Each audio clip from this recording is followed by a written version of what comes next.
So, My Hero Ultra Rumble just released their newest quirk set for the new season, and it's Toga, and they changed her to a rapid type. And you can very much see it in some of her moves, with her being able to move around a lot better than the previous technical class version, man.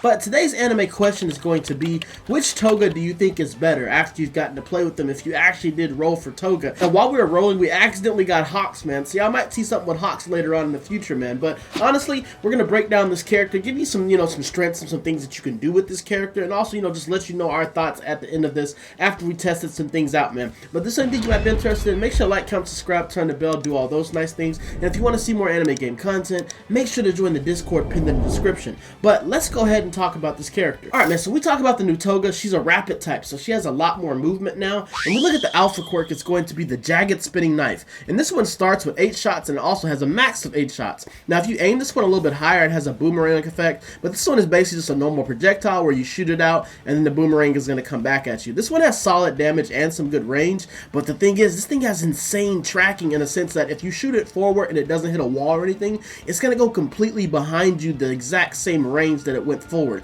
So you can actually hit somebody that's standing in front of you and somebody that's standing behind you. It's actually going to be a pretty good move, especially if you're playing somebody that's cheesy and knows how to run away and aim it where it's hitting you whenever you're trying to chase after them. This is going to be a crazy tactic, and this thing just can keep enemies back because it has a wide lateral shape, but it doesn't go through any barriers, so you're not going to be able to get through Twice's barrier or Kendo or anything like that. But all around, this is a pretty good alpha quirk because of the fact that it has great range in the front and also in the back. The beta quirk is going to be the Sting Dance, and this one starts at 2 and it has a max of 2. This one is mainly a great evasion move. You can get some damage with this one, but you're not going to hit it if you're close up on them. You need to back up a little bit. This one can get over Dabi's barrier and also Momo's shield and also Mr. Compress's shield, but you have to pair this one with the Gamma, and it's actually pretty good for an ambush. If you actually can get into the air and then pop this is a good way to start your combos and just start knocking off some damage on people. But all around, I wish this one had a little bit better tracking from the front and you didn't really have to get as much distance to actually land this one.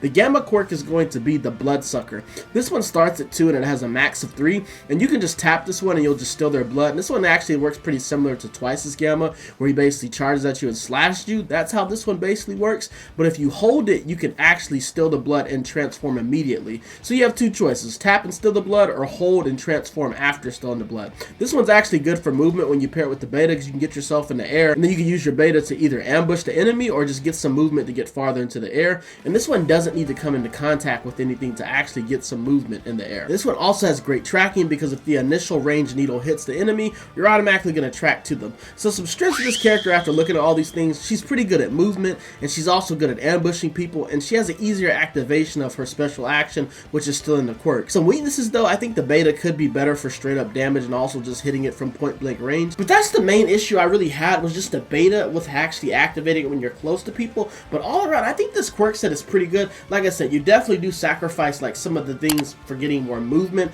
I do think the other Toga has a little bit more options when it comes to actually dealing off some damage and knocking off your health. But all around, the damage output wasn't really too different between these Togas. It's just the other one has a beta and a Gamma that also does some pretty good damage as well, man. But let me know in the comments, like I said, which one do you think was actually better? Do you like the rapid Toga, or do you like the technical Toga? And also, man, I didn't talk about it, man. Have y'all been watching My Hero Season 7, man? Let me know how y'all felt about, the build-up of the story between Toga and Uraraka, man. Let me know in the comments how y'all feel about that. But hope y'all enjoyed this video. Make sure to like, comment, subscribe, turn the bell, do all those nice things, and we'll see y'all in the next one. We up.